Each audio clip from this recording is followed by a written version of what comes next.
My name's Matt Gilkerson. I'm the program manager for Trailhead. Today we have with us the past two winners of the Trailmix competition. We have Joni with Snacktivists, and we have Kate with Orchestra Provisions. Thank you both so much for being here. And I'm actually on stage right now at Trailhead where y'all pitched and won Trailmix. Joni won the first year. Kate last year, our second year. So why don't we just start with you, Joni, with a little update. How are things going? Okay. Hi, I'm Joni, founder of Snacktivists Foods. Thanks for having me today. It's super fun. I miss Boise. Up here in the Panhandle, we're missing you people. And we've actually had a great year. Our sales have never been stronger, and just growing pains really is kind of where we're at with Snacktivists. So plodding along, moving forward, raising capital, which is keeping us busy, and just having some amazing opportunities coming our way right now. So things are good. The first time I had met you at Trailmix, you had these amazing chocolate chip cookies that I was grabbing more than my fair share, unfortunately, and snacking on. Tell me about kind of where you're at now. What's that progression been like as far as from when we last saw you here on stage? Sure. So we did launch a pilot of a single cookie. And what we realized moving forward is we needed to have great scalability, which equals great manufacturing partners. And we did a pilot run with a local co-packer, and wonderful co-packer, amazing people, but not the perfect equipment combo for our product. So we ended up just doing a pilot and then pulling it back, and found some other amazing co-packers actually in the Pacific Northwest. And we were scheduled to go there in April, but of course we all know what happened in April. But in addition to the negativity that happened with COVID and quarantine, it was actually a huge consumer renaissance when it comes to home cooking and home baking. So we decided strategically to pivot back to our roots, which was in baking mixes. And we've experienced a massive radical growth actually in the baking mix sector. It was an incredible consumer discovery event, especially for online channels.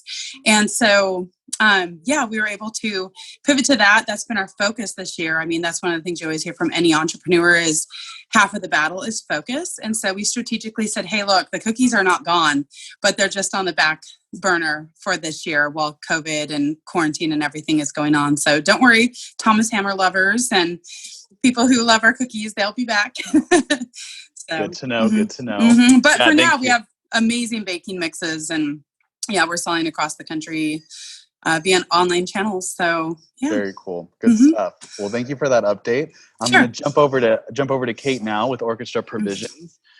Same question. Give us a kind of quick breakdown, update. How are you doing? I saw you last year on stage. So have some of your spices in my cabinet, if I'm being honest. Nice. Please, give us an update. Yeah, so Orchestra Provisions is still a very young company. Our first calendar year really was 2019.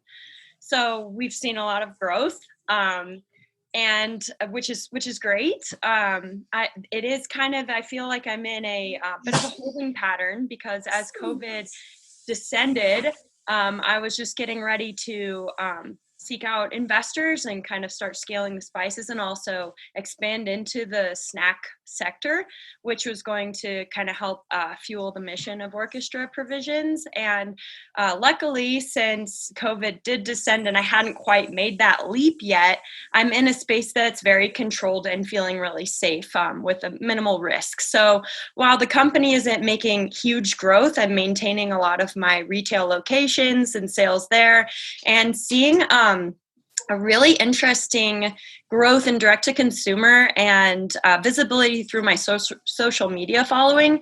I think that my mission is really speaking to people right now. For a moment, there was kind of some fear that there was going to be problems with food security for people who are that are affluent, and I think that shook people's world in a way where it's like, oh no, now people who are used to being able to go into the grocery store and get whatever they want are fearful that they're not going to be able to find exactly what they want. And what does that mean for the future? And so I think that my message and my values are starting to resonate in a way where people are becoming a little bit more open to hearing about eating insects and what the most attractive way that could be to do that. And so in a way, COVID, I mean, lots of negative things, as Joni says, but also there's silver lining there where people are kind of looking toward my company in a way that's a little bit, more open and positive. Yeah. Yeah, you mentioned kind of breaking into a potentially new spaces, and I know right now it's the cricket powder mixed with these variety of spices, which can liven up any dish. What were your plans as far as that next round, or what? I'm just curious. It's a really interesting product, as many of our viewers know. So the next thing I was really excited about is the protein powder, which as a result of last year, I won, like this kind of incubator space at Chobani, which unfortunately had to shut down in response to COVID. So a bit of a pause on that, which is okay, but it has sort of like just kind of waylaid things a little bit. And everything happens for a reason. Perhaps the idea I had before isn't the one that I need to take to that space. So that's kind of how I'm looking at it right now. But there are 3 different spaces I want to enter. One is the protein powder, and reason being, when you sell people on Cricket Protein, all of a sudden they don't just want the spices; they want a whole protein serving in their smoothie, their baking mix, their oatmeal, whatever it is. So a protein powder for sure, and then the snack sector, I'm looking at fruit leathers targeting children and their mothers. A lot of my demographic that is super supportive are women looking for the future. They're invested in it, especially the mothers, because having the children, and the kids jump on board instantly because they're not destroyed by social norms.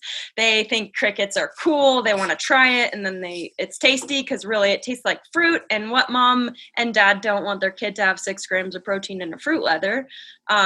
So I think that one will be easy to just unwrap and get people on board, where there's less of a barrier to entry.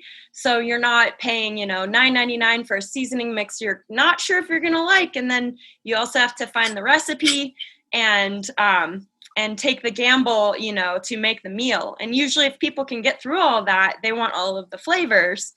But it's a little bit hard, why not just make something for them to unwrap at the store? And if $3 goes down the drain, it's less of a risk, and then they'll hopefully be on board. And then the next idea is kind of like a hopcorn idea, or crick pop.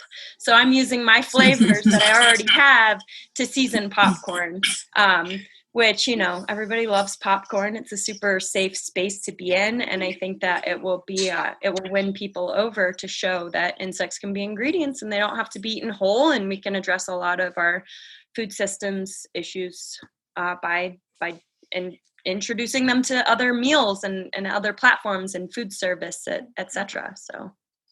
Yeah, that's great and really interesting. I really look forward to trying some of that stuff in the future. And I hear you say, baking goods, and I have to ask, 2 former Trailhead winners, maybe a collab in the future. I see a lot of synergy there potentially. Absolutely. Yeah, I think so too. We've experimented with cricket flowers in the past, but it's been a few years and we couldn't find any clean source, like HACCP friendly cricket powders a few years ago when we were playing around with them, and all the co-packers were like, oh heck no, we're not bringing that into our plants. So I think we could have a lot of fun. Plus Kate's amazing, so it'd be fun to work with her on something. Very fun. Well, back over to you, Joni. You mentioned kind of pulling back a little, going back to your roots around baked goods. I'm sorry, around the flour, the mixes. Sure. Talk to me a little bit about that journey for you. You mentioned things are difficult right now. In conversations we've had, we've talked about funding. If you could just touch on that a little bit in your journey. Yeah, I mean, that's the thing that it's tough to know if you've not worked in CPG and in any consumer goods. There's always this big upfront cash investment that's necessary to really jump through the hurdles to be a scalable brand. And so, that space where you have homespun farmers market to, okay, we get a national contract with somebody. There are a lot of hurdles that have to be thought through and set in place before that happens. And so it's been interesting because I'm really passionate about the finished product space. I think that that's so where it's at with just typical average modern America. Most of us don't have time to do a lot of baking. And even though COVID put a pause on our typical social norms, I don't think it'll last forever. It's been great that people have had time to bond with their families and their loved ones and spend more time in the kitchen. And I think we'll all remember that fondly. But as the world continues to get back to normal and people are working, and it's just one of those things, people are busy. So grab and go is always king. So, but for right now, we're really passionate about what we're doing in the baking aisle because, again, we're mission driven, and getting people to discover diversified grains and ancient grains and sustainable ingredients is key to our mission. So we've just released 2 new products onto the market. Actually, only people who have supported our crowdfunding campaign are getting them right now because it's like a pre-release. So that's really fun, but they'll be rolling out on Amazon here shortly by the end of the month, and Walmart.com as well, and our website. So Wow. yeah, I mean, there's plenty of velocity there to keep us busy. It's a big opportunity, especially with food service coming back online a little bit. Food service is a tremendous market for baking mixes and flours, just because that's the point of contact that people discover baked goods. It's already done and on their plate at a restaurant or a bakery. So we're happy to see that coming back, just because it was really painful to watch our food service partners suffering through this. So. Yeah, no, and we're, doing a panel discussion as part of the food trucks, just centered around that resiliency in the food space, Yeah. and talking to the people that are specifically, restaurateurs and folks that are really struggling right now. And it really is a pretty new climate, new world out there. I did have a question that I'd like to throw at both you, starting with you, Kate. I hear you both talk a lot about, your mission, if for lack of a better phrase, kind of the why behind your respective startups. And without getting too personal, I was wondering if you could kind of share a little bit about that and really how that is espoused through your startup and your company.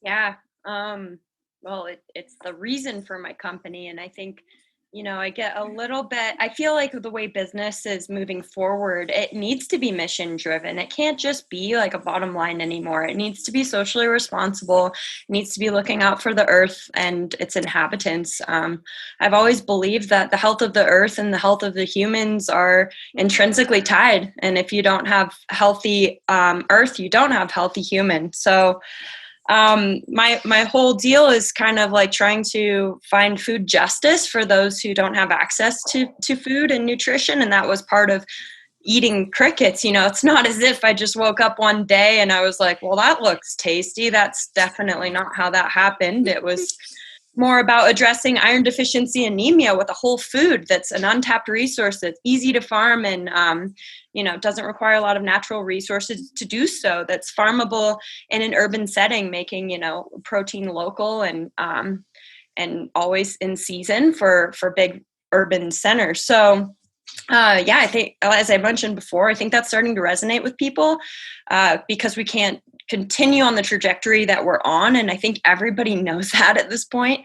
And while I'm not trying to tell people how to eat, I'm just simply saying, here's this other unutilized resource. Like, why don't we check this out for its potential and capacity to be able to feed billions of people, like maybe 10 billion by 2050, So I am really driven by my values, and it's never been about making money, but I have had to become more savvy to that side of obviously it's a business, and the more money that I'm capable of making, the more good I can do. And so I think my heart and my mission resonate with people. And that's why I've been so successful up until this point, because my product itself is quite risky. It's an uphill battle. Like, I'm swimming upstream. It's unique. And, but it is different from everything else in the space. And I think that it's caught a lot of momentum in the mainstream, even in the last year since Trailmix,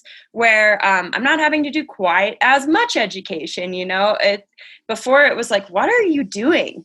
And now it's like, oh yeah, I've heard of this. And that's hopeful for me, because I know I'm early to the party, but yeah, I'm an innovator. That's like who I am, and I want to be helpful with a business. So yeah, that's interesting. And the whole kind of comment that I pulled out earlier around the current climate and the kind of jump starting of that maybe thought process to maybe it's just a little less far from someone who wouldn't necessarily try to cricket the two where we are now. So yeah, thank you for sharing. And Joni, over to you. I know you've shared your story. Some of the audience members may remember from your pitch. And I'm curious, tell me a little bit about that mission, that why, and your story as you form Snacktivists. Yeah, I have to say, a lot of what Kate said just really resonates with me, because I think it's really hard to even separate out your mission from your company, for me anyways, at this point, and I know for Kate too, that just looking forward and looking into the future and how we're going to feed all the people of the world and feed them a balanced diet that is going to be helpful is going to be very challenging. And at my age, it's probably not going to fall on my shoulders, but it's definitely going to fall on the shoulders of my children and my grandchildren. And so I take that very seriously. And in fact, a little person just chimed in the background. So for us, we feel like the fact that we have a huge population that now suddenly has this epidemic of dietary sensitivities and allergies is a sign that our earth is sick and our farming is sick. And it is really like what Kate said, you can't have healthy people without a healthy planet. And for me, on a broader level too, when I look at food systems as a whole, food is the thing that has ultimately brought humans together to create civilizations in the first place. Food security was one of the driving factors, and that's what the birth of agriculture was all about. And I think in the long run, food is what will also bring us together to reunite as a planet and to save our planet and turn food and agriculture into a tool for good, for not only rural economic development, but also for planetary climate stability and things like that. I mean, there's so much interesting research happening and very interesting demonstrations happening where they're showing how agriculture can actually sequester carbon, it can stabilize soil, it can improve the health of our waterways and our oceans, and it's all really tied together. And so if we can create what we're lines of food that drive good in the world from an economic and an environmental and a health perspective, why wouldn't we do that? Because everyone has to eat at least a couple times a day. Everywhere around the world, every human has to eat. So if we can turn eating into a tool for good, for why wouldn't you? It's a no-brainer to me. So that's a lot of what Snacktivist has planned. So regenerative agriculture is at the heart of our mission. We don't think sustainability is good enough. Sustaining is just doing making what you have last. Regenerative actually builds into the future and says, hey, look, we can take what we've got, we can turn it into something even better and something richer and something more dynamic. So having a diversified agroecological model is key to that. And we have to get away from monocrop farming. We have to diversify into other food groups. And that's the new frontier in food and the new frontier for survival for humans, if you ask me. Very cool. You just gave me a lot of goosebumps, Joni. Oh, sweet. Same. Well, we're Same all here. speaking the same language here, guys. We're on the same page. So Well, we'll do it Joni, together, right? Yeah, there you go. We're on the same team. Sorry, that was Joni, a little bit of my soapbox, but I get really charged about this as a nurse and a mom and a human. Well, and I want to touch on that because I heard you speak at, I think it was Idaho Technology Council's Capital Connect conference potentially, where you gave Yeah.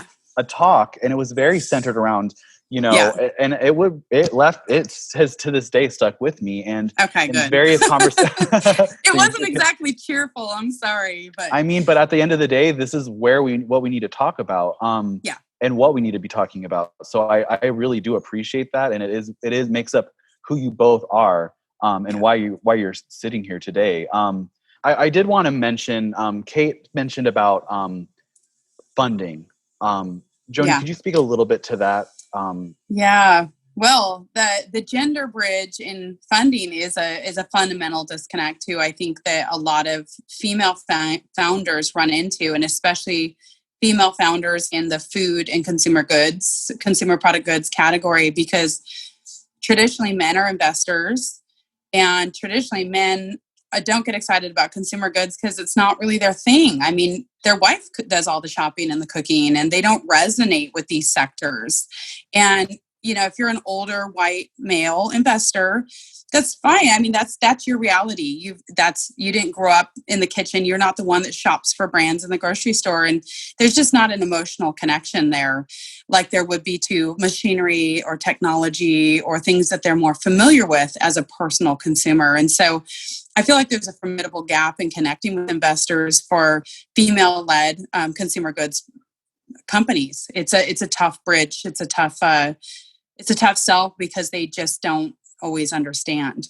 What needs to happen in that space? Like, obviously funding. A lot of funding. Because there's a lot of amazing companies that are underfunded right now. So, and I feel like younger men have much more of a connection to consumer goods and consumer goods fundraising because they've probably spent more time cooking than a traditional, and I'm totally generalizing here because I've met the exception and there's tons of exception out there, but it's just the crickets that go off across the room sometimes where they're just like, well, why, I don't understand why you need anything but Buddy Crocker. Like it's just a fundamental disconnect, and it's nothing personal. I mean, these guys, a lot of them are wonderful people. They just don't see the opportunity, and they don't see the change in culture. Also, because a lot of this culture shift that's happening in food systems and sustainability and regenerative movements in food systems is really happening in kind of different populations. Like college students are very aware of it. There's a lot of people who are really aware of it, but like Kate said before, a lot of it is driven by moms and women that are like, we're really worried about food. And it just doesn't always resonate. Yeah, and I guess maybe changing if women are smart and we adapt really quickly. So maybe it's just us, growing to the occasion as we always do, and changing our language. Okay, so maybe it's not about the kitchen experience or feeding your child. It's about let's get the technology we need to scale and make this cricket protein regenerative, and then we'll start seeing the dollars. Because you're absolutely right. It's just, and I find myself doing that all the time. It's just totally tactical. It depends on who comes up to my booth or wherever I am, who I'm talking to. My verbiage completely changes. It's like, okay, well, here's $ sell, and here's the feed our children sell. Yeah, the story you tell to investors is radically different than the story you tell to consumers, and that's tricky. That's a tough dual reality to live in. I mean, it all connects at some point, but you just have to look at from such a different industrial level, which is cool. I like thinking like that. Actually, I like that side. I like the financial side a lot, and I love economics. But it's been challenging. And raising money in 2020 is just no cakewalk anyways. Everybody's looking for the quick and easy 2-year 10x technology exit because they don't know what's going to happen. And consumer packaged goods are just a longer commitment, but often a much higher exit depending on how you play your cards. I'm hearing a lot around the theme this year, resiliency. Before we end today, I'd wonder if maybe you could each kind of share with me what resiliency means to you in your journey. And kind of, what even brought you to where you are today. And just really, I can't thank you both enough for your openness and your willing to share your journey and really live that resiliency. Yeah, well, thank you for having us. I'm really, really happy to be a part of Boise Startup Week, and I hope I get to be in the future. It's such an amazing thing. I guess I'll just start. I have two ideas on that. One, I designed my company to be resilient, because without resilience, I don't think I'm going to get to hang out long enough to open people's minds to try bugs, and to get bugs into their food. So I chose a low risk entry, which is dry mixing and a really shelf stable product, to where even if I just shut down Orchestra tomorrow, I wouldn't take a big hit financially, and I could pop back up, as my dad says, mothball. Right. And so it's like, I won't go away. You won't get rid of me. You'll be hearing about this forever until I'm wildly successful and feed billions of people. I know that. And I'm really positive about it. When you're resilient, you do always have to think about, okay, what is going to be the super pared down, scrappy survival mode going to look like? And with a super changing landscape like what we had in 2020, where suddenly mass retailers across the country who were soliciting for new vendors all said, never mind, we're not even accepting new vendor applications until this all shakes out, because none of our buyers are working from the office anymore. And I was really glad that we hadn't invested in that large run of a perishable product, because that would have been potentially catastrophic, where things that are stable like pantry, spices, baking mixes, flours, etc., not only experienced a huge velocity during COVID, but they have that buffer of being a little more shelf stable, and so you have a little more grace with if you're stalled because of something weird like COVID. It's not as catastrophic as if you had something that's highly perishable. So, I think thinking like that is really good. And resiliency, just having a great team that supports you when things are hard, that's huge. I have an amazing team. They're really innovative, and they're very positive, and they're great at thinking of okay, well, if that's not working, what should we do? So that's huge too, just surrounding yourself by people who are good at looking at how to be nimble and scrappy and survive. I think part of the resiliency that I need to work on is being really kind to myself and realizing that things look differently now. And I, became a single mom, and I have this toddler, and he requires most of my attention, and I'm not getting to Orchestra on the level to grow it in the way that I had the momentum last year.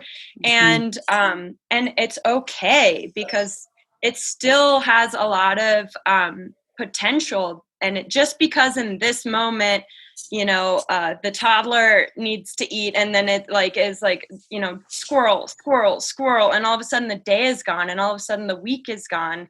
It doesn't mean you're a failure, and often those pauses allow for a lot of success or perspective that maybe you were just trucking along so fast you didn't see those opportunities. And so, I think resilience is just letting things be hectic and realizing everyone's in it together, and that it will breed something bigger that maybe you didn't see before. So yeah, that's a great point. And for those of us who are mom founded companies across all sectors, I mean, dads are having children at home now too, but we're all teachers now too. And I've had 3 kids at home for 6 months full time. And it's a formidable responsibility to be now managing both. So I think forgiving yourself for not being as Johnny on the spot executive as you'd like to be, because you had to time out and spend a couple hours tutoring math and teaching geography, and then just toting them along on things and teaching them business is huge too. So yeah, I couldn't agree more. And what a great note to end on today. Be kind to yourself, take care of yourself now more than ever. I just want to really quickly end before we throw it back. Tell us, so we'll start with you, Joni. Tell us where we can find you. Tell us what's next and big. And then we'll jump to Kate. Okay, yeah. Well, we're expanding our product lines, and right now our predominant channels are Amazon, Walmart.com, and our website. So those are great channels because, it shows up on your door a day or two later, which is always great, especially during times of uncertainty where people aren't getting out of the house as much. But up here in the north, we have Huckleberry's Markets. We just onboarded with them. They're a chain regionally in the Pacific Northwest, which is great. Cool. Yeah, and we've onboarded with a lot of other amazing independent retailers, Atkinson's in the Sun Valley area, places like that. We are still hoping to be in the Boise area. So, hey, please, if you'd like to have our products there, put in a request. We've been working on that, so I'm hoping it'll happen soon. Yeah, we have some food service customers in the Boise area, which is great. You can get our Idaho Teff waffles because all of our Teff is sourced right here in Idaho. So very cool, pretty fun. Mm-hmm. I'm really excited to see those secret products that are coming out shortly. So I'll have to pull up those websites and keep looking for them. Yeah, so, they're great. They're great products. You guys are going to be Joni. excited. Yeah, sure. How about you, Kate? Yeah, so we already talked about what's next, that protein powder, hopefully those fruit leathers and some popcorn. And so we'll have to keep in touch about fundraising, about all of that, working on a Kickstarter and launching those things. And then I am available locally in Boise at the Boise Co-op, to Albertsons Marketplace locations. Verving Collective, my therapeutic line, which is the Mayan cocoa, the green smoothie mix, golden milk, and crimson root, which is a beet-based adaptogenic, and Root Zero Waste Market, which I really love because they are the only location where you can get bulk. So you can try as little or as much as you want and figure out what your flavor is. And direct to consumer, I do have an Amazon platform and also, www.orchestraprovisions.com. And I have a list of retail locations on that website where you can find me regionally. Awesome. Well, I know you all have so much going on right now, so I really appreciate you taking time out of your busy schedules to reconnect, share a little bit about where you're at, where you're going, and just cannot wait to see what's next. So thanks so much, and heading back to you at Boise Startup Week.